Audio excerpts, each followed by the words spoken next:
just give us the main detail of what you went through, and yes, you know. Yeah. Okay. Good evening, everyone. My name is Esther. So the incident happened sometimes last 2 years. Yeah. Lost 2 years ago. Yeah. Okay. I booked a ride at Shoprite. So which Shoprite is this? The same. Ikeja. Yeah, Ikeja Shoprite. Okay. So the ride arrived. Yeah. I won't be sincere. I didn't bother to cross check. Probably maybe if the plate number matches with the one on my phone. But I just opted in Okay. So when I entered, it was moving. Then after a short while, it was trying to divert into a lonely corner. Do you understand? I was like, oh God, this is not the way you're supposed to go through. He said, oh, sorry. He moved again. So we're now going through along that Alausa. There's a long road along that Alausa. Yeah. So we're going. Before you know, he started accelerating on a very high speed. Yeah. So I was tapping him. I thought he was on an earpiece. I thought he couldn't hear me.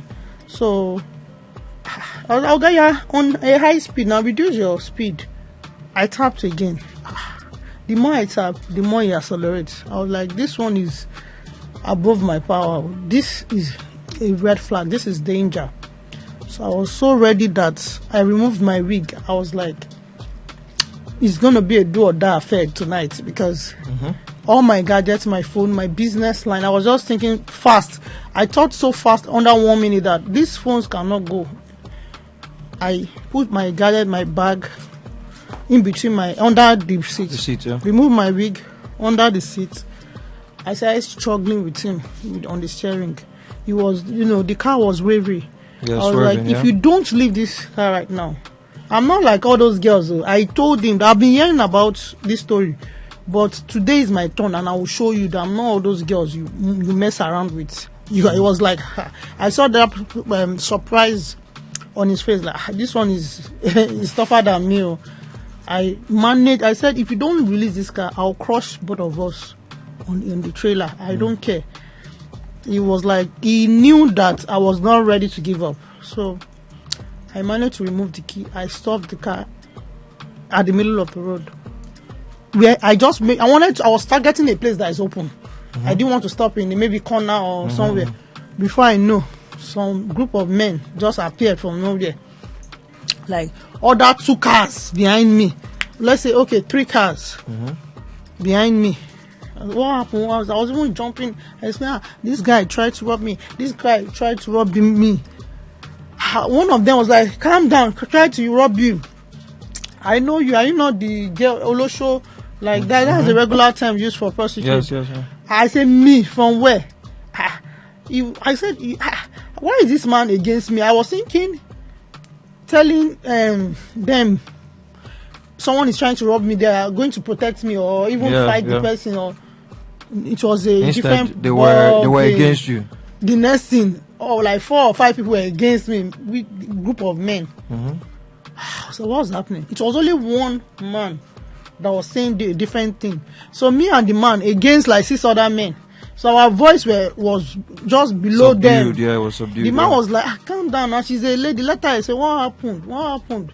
Okay, do you know what? Let's go to the station. One of the men said, no, give him the key. And if we are going to the station, let her return the key first. The voices were just so different. And the person saying this, it wasn't even the person driving you. It was another person. No. Yes. He said, give her the okay. I was like, okay, let me give the key. I gave the key. Lo and behold, he just, I don't know, maneuvered. Just zoomed. I wanted to open the door. He zoomed off. I was so devastated. But I made sure that when I was coming from, I held my bar. I was so ready. So when it zoomed off, one of the guy came to me, which is the neutral person that I'm not among them. Said, that is sorry, that what happened. I was not trying to explain. In the process, one girl crossed the road. She was not. What happened? She was not laughing. I said, why are you laughing? She was like, I was not trying to. She said I should not explain further. That they robbed me, Abi. And before I said anything, I said, do I know this guy? I said, yes, now. But he's the guy that was among the people that were the against crowd you. that was against me. I was trying to explain. He was shutting me down, calling me Olosho, calling me names. I was so surprised. Why is this man against me? He was even supposed to be Trying to help me, but it was a different case. Okay. So the Uber man, the taxi man is not an Uber man, like all those taxis that used to yellow with hair. So he now said I should not worry because I was panting and rejecting. I should not worry. He was now driving. He said he would take me to wherever I'm going. That I should not worry.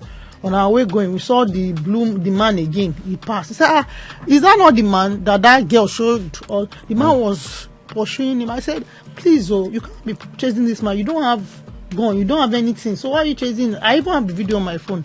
Why are you chasing? Please, I don't want to allow. Just take me home. He said, this man, he has heard about this man. This man, that now his brain just booted. That he has crippled one of his clients. That's the one girl he used to carry. That the girl is even in the hospital as we speak. That the man cannot go. That he just that why did he allow this man to go? He was eating the dashboard. That is now that his brain. That he has heard about this man. Said this girl is in the hospital. He's the one that used to go and carry food and give. That she's still in the hospital as we speak. That he will not allow him to go. I said, please, this one is my own case. Drop me before you chase after him. Okay, and Bill were now driving. We now saw some policemen at the checkpoint. So we reported randomly. You understand? And he also reported that this man has kept my client to blah blah. The policeman said, the policeman spoke in broken English. The man, they bring different complaint. Like they were just saying it randomly, like it was a regular Which station is this? It's not a checkpoint. Okay, checkpoint. Okay. Allen. Okay, at Allen. Yeah, only for me to get home to sleep. I took a cheap pill over it, like every other lady.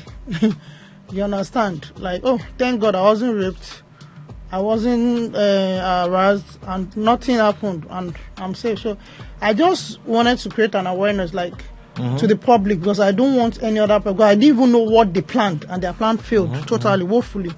So I just wanted to create an awareness out there. So I took to my social media page and you talked about it, that this man, be careful, blah blah blah. I mean, that was his apprentice, not even him. I thought it was a joke. The next day, the police started calling me. Hello, you are wanted. Wanted for what? Defamation of character. We need you at our station. I was like, I was even bold that yes, I'm going to go. Like, thank God. I was even thanking God that it's even an opportunity for me to open tell up your story, and tell my story. That I have evidence against this man, and I have video that if I get there, I'll show them the video. And behold, it was a different ballgame. When I got there, they didn't even allow me to talk. So what station did you go to? I don't know if I would like to keep it. Okay, go ahead. Yeah. Do you understand? But it's in Ikeja, but not far from Shoprite. Okay. Do you understand? So when I got there, they started harassing me. You understand? He has a lawyer. They were just harassing me like a common criminal. Yeah. Do you understand? I was trying to say okay, let me talk. No, they said I'm trying to get followers. They removed my bra, they removed my pants. One of the policemen took me to a secret room, removed my pants, harassing me. She slapped me like a criminal, like I was feeling bad. So I went on Saturday. They locked me up from Saturday till Monday.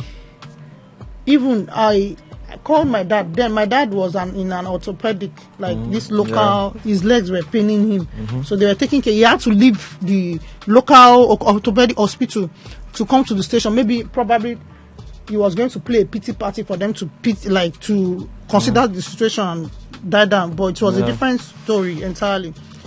They handcuffed me, dragged me with the handcuff. Dragged me from this, they were dragging me. So when my father was trying to guide the policewoman, I take it easy. The woman just used her left hand, pushed my dad away with his walking stick on the floor. Like, the scenario was bad. He thought my dad was videoing. He said, Baba, if you video, she broke my dad's phone. My dad he's not videoing. He said, Baba, if you video, I go show you who I be. I go show you who I be. Yes, the same police. If you video any video there, from there, who I build. They called me to the DPO's office. The DPO negotiated with me that I should pay 500k. I don't have the money. I couldn't afford it as at that time. I pleaded that the only money I had in my account is 100,000 naira. Do you understand? At first, I was using I was being stubborn. That I would rather go to the court than to pay a dime. But when I saw that the situation was getting out of hand, I just quickly thought, it's 100k. They say like the least amount they can collect is 500k. So from there, they said this girl is not serious. If you reach court, no worry, your eye go clear. That court where you won't go, no worry. That's this phrase the DPO used. So the policewoman was just dragging, like she was taking the job so serious. She dragged me from when we got to the court. She kept on pulling the handcuff on my hand, pulling it.